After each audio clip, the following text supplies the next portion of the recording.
Hey everybody, Decent Eddie here. Last week we hit 7 for 7 on my Decent Eddie confident moneyline picks. The against the spread and over under, that was a little bit messy, but it's week 1. Now, week 2 will be a little bit less messy, and it should be better as we keep getting more data throughout the season. Hey, I love seeing all of you here, and it would be super awesome and way awesomely cool if you left a like, made a comment. Don't agree with me, I don't care. Subscribe, hit the bell, do all the things. Yep, I've been doing this for about 20-ish years, and I'm decent at it. But let's be smart with our money if we're going to be stupid with our money, right? Don't take what I say or what anyone else out there that's doing the same thing on faith alone. All right, do a little bit of research on your own in addition to checking with the experts. It's time to talk Thursday night's game, September 11th, Commanders versus Packers at Lambeau Field. The Packers are 3.5-point favorites with a market win probability of 66%. The over-under is 48.5 points.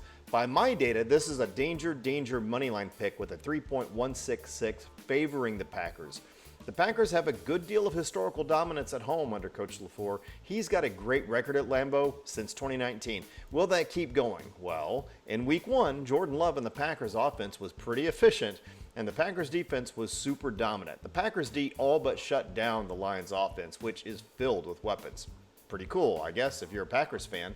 The Packers held them to just 13 points, suffocating Detroit's offensive game plan. My Lions buddies, they were not happy about that. This defensive strength gives Green Bay a pretty strong edge here. However, the Commanders are a sneaky team, and they've got talent.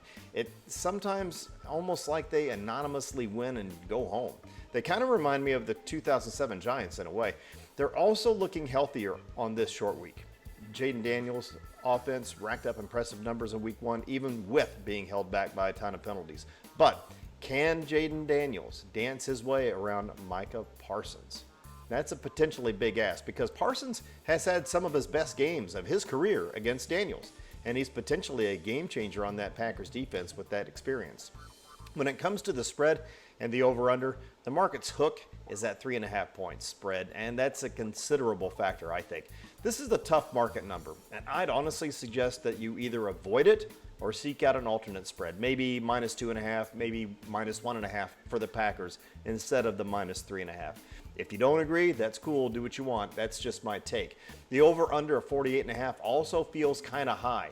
Both teams showed strong defenses in week 1, and with the balance on the scale being slightly weighted towards the run more than the pass, it seems to point to a lower scoring, more ground and pound kind of game. Look, both these defenses are good. All that said, Packers are picked to win by head-to-head on my Decent Eddie differential number, but employ caution. If you do this, it is a danger pick. Really, exercise caution. I'd maybe even consider the money line a no play on this game. Now, against the spread, I would, again, consider an alternate number, maybe 2.5, maybe 1.5 on the Packers, on the minus side, okay? All right? I do think you should take the under at 48.5. And that's really it, guys. Short and sweet. Only one game. Parlays, I will always endorse a 3-leg parlay with odds between -400 and -450. Because if you do that, your odds are going to stay above or at 50% win probability. So, for example, player props. Just being safe here.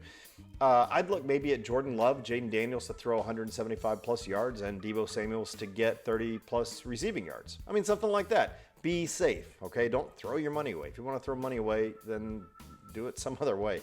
Regardless of what you choose, I never recommend more than a 3-leg parlay due to the risks of combined probabilities. And remember, don't spend more than 10% of your bankroll in total across all your wagers in a day. Never chase losses. And if you need help with a gambling problem, check out my channel's description. All right, thanks for watching, guys. Hey, if you found this helpful at all, hit like, subscribe, tap the bell, get my picks before kickoff. Follow me on Decent Eddie Picks on Instagram, Facebook, X, Decent Eddie Picks, spelled P-I-X there. You can see me on TikTok.